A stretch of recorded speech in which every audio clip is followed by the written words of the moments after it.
ఛత్రపతి శివాజీ పుట్టుకతోనే వీరత్వ లక్షణాలు పుణికిపుచ్చుకున్నాడు. 16 ఏళ్ల నూనూగు మీసాల వయస్సులోనే 1644వ సంవత్సరంలో తోరణదుర్గాన్ని జయించి తాను స్థాపించబోయే హిందూ సామ్రాజ్యానికి ఒక తోరణాన్ని కట్టాడు.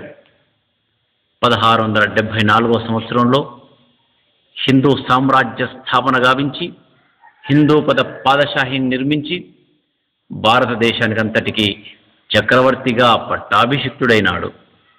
1677వ సంవత్సరంలో మనల్ని పరిపాలిస్తున్నటువంటి ముసల్మానుల యొక్క పరిపాలనలో ఉన్నటువంటి తెలంగాణ ప్రాంతాన్ని సందర్శించి అబ్దుల్ హసన్ తానిషా పరిపాలనలో ఉన్నటువంటి నైజాం ప్రాంతాన్ని సందర్శించి అక్కడ నుండి శ్రీశైలం భ్రమరాంబికాదేవి దర్శనార్థమై శ్రీశైలం బయలుదేరి వెళ్ళాడు. అక్కడ 10 రోజులు తపస్సు చేశాడు.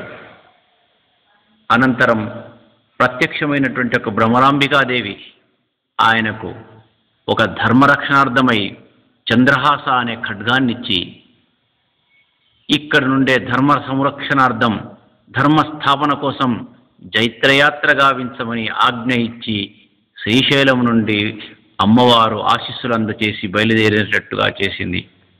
అటువంటి తపస్సు చేసినటువంటి యొక్క క్షేత్రమే నేడు శ్రీశైలంలో స్ఫూర్తి కేంద్రంగా విరాజిల్లుతున్నది. ఇదిగో ఇది కనిపించేదే శ్రీశైలం యొక్క స్ఫూర్తి కేంద్రం. సాక్షాత్తు శివాజీ మహారాజు తపస్సు చేసినటువంటి ఒక తపఃభూమి. అదే నేడు శ్రీశైలం స్ఫూర్తి కేంద్రంగా విరాజిల్లుతున్నటువంటి ఒక గొప్ప భవనం మనం చూడవచ్చు. జై భవానీ వీర శివాజీ.